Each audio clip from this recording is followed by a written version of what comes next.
Hey everybody, this is Andy. Today we're going to be reading through chapters 9 and 10 in Genesis. I've been reading the Bible for about a week, and I've come to this conclusion. The Bible is like a puzzle. No, it's like 5 puzzles tossed together, and a bunch of psychotics jammed all the pieces together. Let's check out what chapter 9 has to say. When we left our heroes, the flood was over. God blessed Noah and his sons, and said to them, "Be fruitful and multiply, and fill the earth. The fear and dread of you shall rest in every animal of the earth, and on every bird of the air, on everything that creeps on the ground, and on all the flesh of the sea. Into your hand they will be delivered. Every moving thing that lives shall be food for you. And just as I gave you the green plants, I give you everything. Only ye shall not eat flesh with its life, that is, its blood. For your own lifeblood I will surely require a reckoning. From every animal I will require it, and from human beings, each one for the blood of another, I will require a reckoning for human life. Whoever sheds the blood of a human, by a human shall that person's blood be shed. For in his own image God made humankind. And you, be fruitful and multiply, abound on the earth and multiply in it."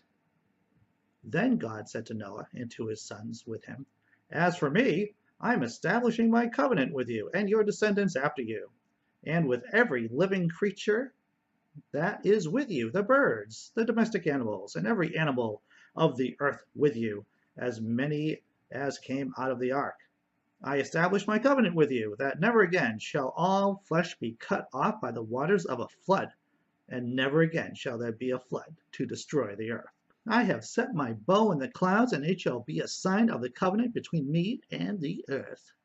When I bring clouds over the earth, and the bow is seen in the clouds, I shall remember my covenant that is between me and you and every living creature of all flesh."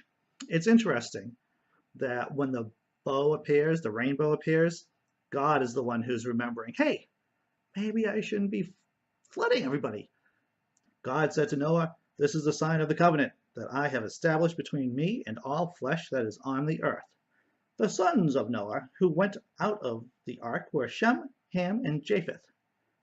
Ham was the father of Canaan. These three were the, wait for it, sons of Noah, and from these the whole earth were peopled. Noah, a man of the soil, was the first to plant a vineyard. He drank some of the wine and became drunk, and he lay uncovered in his tent. And Ham, the father of Canaan, saw the nakedness of his father and took his 2 brothers outside. Then Shem and Japheth took a garment, laid it upon their shoulders, and walked backward and covered the nakedness of their father.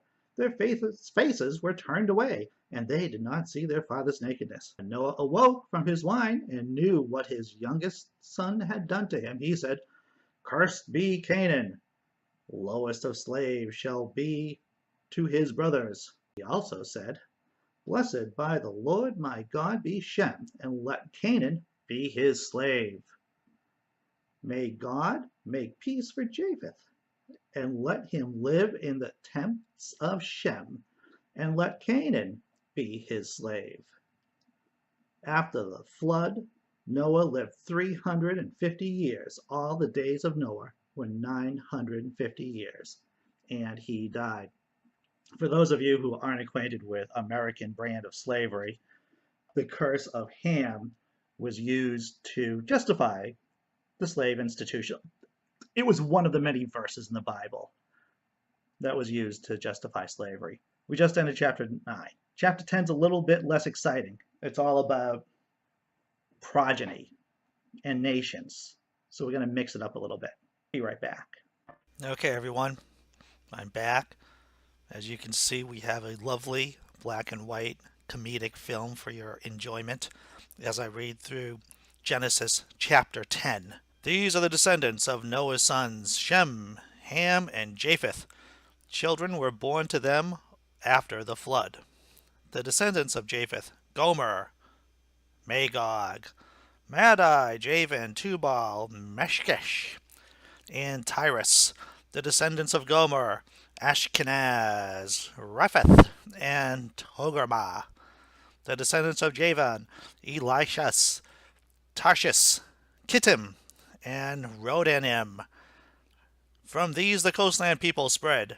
These are the descendants of Japheth in their lands with their own language by their families in their nations. The descendants of Ham, Cush, Egypt, Put, and Canaan. The descendants of Cush, Seba, Havilah, Sabta, Ramah, and Sabteka. The descendants of Ramah, Sheba, and Dedan. Cush became the father of Nimrod. He was the first on earth to become a mighty warrior. He was a mighty hunter before the Lord. Therefore, it is said, like Nimrod, a mighty hunter before the Lord. The beginning of his kingdom was Babel, Erech, and Akkad, all of them in the land of Shinar. From that land he went into Assyria and built Nineveh, Rehoboth, Ir, Calah, and Resen between Nineveh and Calah. That is the great city.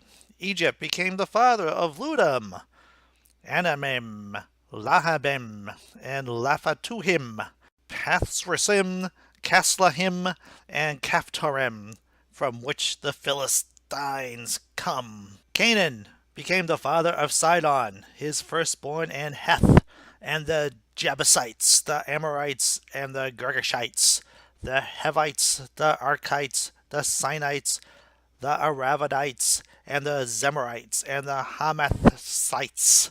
Afterward, the family of the Canaanites spread abroad, and the territory of the Canaanites extended from Sidon in the direction of Gerar, as far as Gaza, and in the direction of Sodom, Gomorrah, Admah, and Seboim, as far as Lasha. These are the descendants of Ham, by their families, their languages, their lands, and their nations. To Shem also, the father of all the children of Eber, the elder brother of Japheth, children were born. The descendants of Shem, Elam, Ashur, Apashad, Lud, and Aram. The descendants of Aram, Uz, Hul, Gether, and Mash. Like Mash. Apashad became the father of Shelah, and Shelah became the father of Eber. To Eber were born two sons. The name of the one was Peleg, for in his days the earth was divided, and his brother's name was Joktan. Joktan became the father of Almodad, Sheleph, Hazarmavath, Jerah, Hadoram, Uzal, and Diklah. Obal, Abimael, Sheba, Ophir, Havilah, and Jobab. All these were the descendants of Joktan. The territory in which they lived extended from Mesha in the direction of Sephar, the hill country to the east. These are the descendants of Shem by their families, their languages, their lands, and their nations. These are the families of Noah's sons according to their genealogies in their nations. And from these the nations spread abroad on the earth after the flood. Bum, bum, bum. So that was today's Godless Bible reading, Genesis 9 and 10. Hope you enjoyed it. Hope you upvote it. Hope you subscribe to the channel. I'll see you tomorrow for chapters 11 and 12. See ya.